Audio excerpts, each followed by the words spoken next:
আসসালামু আলাইকুম। চলে আসলাম ঐতিহ্যবাহী রাজেন্দ্র কলেজ ক্যাম্পাসে। তো গেট দিয়ে ঢুকতেই ডান সাইডে নজর পড়লো। তো এখানে আছে হচ্ছে শহীদ মিনার। শহীদ মিনারে যাওয়ার গেটটা সবসময় খোলা থাকে না। তো যখন জাতীয় দিবসগুলো আসে তখন হচ্ছে গেট খোলা হয়, এর ভিতরে যাওয়া যায়। এছাড়া প্র্যাকটিক্যাল ক্লাস হলে এখানে যাওয়া যায়, কারণ হচ্ছে এখানে গুরুত্বপূর্ণ কিছু উদ্ভিদ গাছ আছে। তো এটা হচ্ছে আমাদের মিনি বাঁশ গাছ, দেখলাম এটা বাঁশ গাছের মতোই আর কি। আচ্ছা, তো এটা তো দেখলাম এর পাঁচ সাইডে আছে এমনই সুন্দর দৃশ্য। এখানে ফুল গাছ আছে বিভিন্ন ধরনের। তো এখানে আমি স্কাউটদের হচ্ছে ট্রেনিং নিতে দেখেছি, এছাড়া বড় ভাইয়াদের এখানে খেলাধুলা করতে দেখেছি আর কি। আর কখনো যাইনি। এটা হচ্ছে আমাদের শিক্ষক ছাত্র কেন্দ্র। তো এটা আগে ছিল না, বর্তমানে করা হয়েছে আর কি। আমাদের প্রফেসর অসীম কুমার সাহা তিনি এটার উদ্বোধন করেন। যদিও তিনি রিটায়ার করেছেন, তো অনেক ভালো একজন মানুষ ছিলেন আর কি। তো সামনে গেলে এরকম একটা ভিউ দেখতে পাবো। এটা সত্যি সুন্দর, মানে ভাস্কর্যটা যেমন সুন্দর, ভিতরে ভিউটাও সুন্দর। দেখুন মানে কতগুলো ফুল গাছ আছে, যেটা ভিউটাই চেঞ্জ করেছে। সবুজ আছে, আসলে প্রকৃতিটাই সুন্দর। দেখুন ভিতর থেকে দেখানোর চেষ্টা করছি, এই আর কি। ভালো লাগলো আর কি। তো পাশে দেখতে পেলাম হচ্ছে অম্বিকাচরণের কিছু কথা। বাবা অম্বিকাচরণ ছিলেন হচ্ছে রাজেন্দ্র কলেজের প্রতিষ্ঠাতা। তার বাবার নাম অনুসারে হচ্ছে এই কলেজে নামকরণ করা হয়। কিছু কথা লেখা আছে। পাশে আছে অম্বিকাচরণের একটা ছবি তৈরি করা হচ্ছে নতুনই। আসলে ভিউটাই চেঞ্জ করে দিয়েছে। এটা হচ্ছে এক্সিবিশন হল, এখানে বিভিন্ন এক্সিবিশন হয়। আমি আর্ট এক্সিবিশনে একবার এসেছিলাম। তো এটা হচ্ছে আমাদের কেন্দ্রীয় গ্রন্থাগার। তো যদিও পুরাতন ভবন, বাট কেন্দ্রীয় গ্রন্থাগার নতুন করা হয়েছে আর কি। এর সামনেই আছে সুবিশাল মাঠ। আসলে রাজেন্দ্র কলেজ ক্যাম্পাসের মাঠটা আসলে অনেক বড়।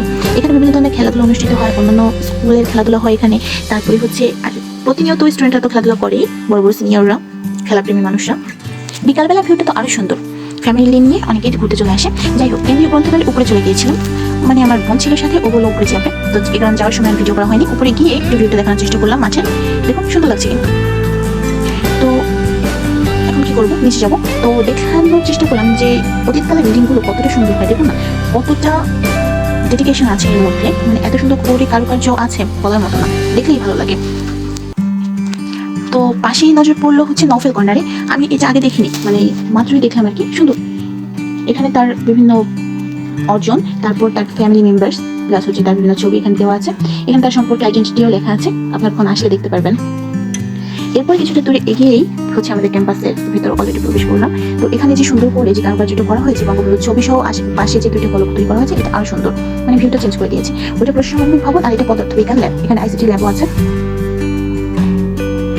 মাঠের শেষ প্রান্তে শেখ কামাল মুক্ত মঞ্চ। আগে হচ্ছে কোনো অনুষ্ঠান হলে অস্থায়ী একটা মঞ্চ তৈরি করা হতো, আর এখানে পার্মানেন্টলি একটা মঞ্চ তৈরি করা হয়েছে। এটা একটা খুব ভালো দিক। তো এই যে মাঠটা পুরো আবার দেখানোর চেষ্টা করলাম। আসলে মাঠটা অনেক ভালো লাগে, অনেক বড়। তো এই তো চলে আসলাম আমাদের একাডেমিক ভবনের সামনে। এখানে ইন্টারমিডিয়েটদের ক্লাস হয় আর কি। এটা হচ্ছে মাধবীলতা।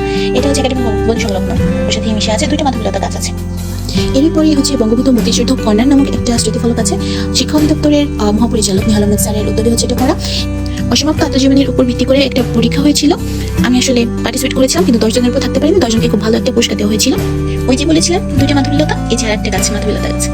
তো সামনে এগুলি কিছু গাছপালা দেখতে পারলাম। আসলে সবুজ দেখলে আমার খুব ভালো লাগে, তাই একটু এগিয়ে গেলাম।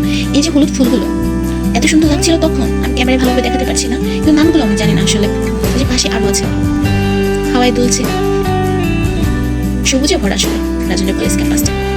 পাশে একটা ফুল দেখার চেষ্টা করছিলাম, অনেকগুলো ছোট ছোট ফুল মিলে একটা তৈরি হয়েছে। তো ওইটাকে জুম করলে দেখা যায় কাঠগোলাপের মতো। ভাবছিলাম একটা কালার, পরে দেখি কি দুইটা কালার মিলে একটা ফুল হয়েছে। পাশে যে দেখানোর চেষ্টা করলাম, দেখুন কত সুন্দর লাগছে। তো একসাথে ফুলগুলো জড়ো করার চেষ্টা করেছিলাম, পরবর্তীতে দুইটা পেয়েও গেলাম একসাথে। ওয়াও, উপরে আরো দুইটা ছিল, কিন্তু হাতে নাগাল পাইনি আসলে। এই যে আম, ছোট ছোট আম, নাকি আমার হাতের জন্য আরো ছোট হয়ে গেল বুঝলাম না। যাই হোক, একাডেমিক ভবনের সামনে এই ভিউটা বেশি সুন্দর। যখন একাডেমিক ভবনের দোতলায় বা তিনতলায় বা উপরে যাওয়া হয়, তখন এটা বেশি সুন্দর লাগে। আমি যখন স্টুডেন্ট ছিলাম তখন এইটার কাজ চলছিল, তাই অত সুন্দর বোঝা যায়নি, কিন্তু এখন এই সৌন্দর্য উপলব্ধি করা যায়। বিভিন্ন ধরনের ফুল গাছ লাগানো হয়েছে এখানে। সৌন্দর্যের সমারোহ, সবুজে সবুজময় আমার ক্যাম্পাসটা। যাই হোক, মাঝে মাঝে ঘুরতে আসলে মনটা এমনিতেই ভালো হয়ে যায়। টোটালি আমার ক্যাম্পাসের ভিউটা এমনই। এটা হচ্ছে আমাদের একাডেমিক ভবন, অনেকটা বড় আসলে। সাথেই একটা সবুজ মাঠ তো আছেই। এই যে ভবনগুলো দেখতে পাচ্ছেন, এখানে ঔদ্যোগিক রুম আছে, টিচার্সের রুম আছে। এই হলো কাঙ্ক্ষিত সেই বিল্ডিংটা। এখানে অনার্সের বিভিন্ন শাখাকে নিয়ে আসা হয়েছে। কত সুন্দর তাই না? বকবক করতে করতে কখন যে সময় শেষ হয়ে আসলো বুঝলামই না। সন্ধ্যা হয়ে যাবে, বাসায় যেতে হবে দ্রুত, না হলে আমু বাসায় ঢুকতে দেবে না।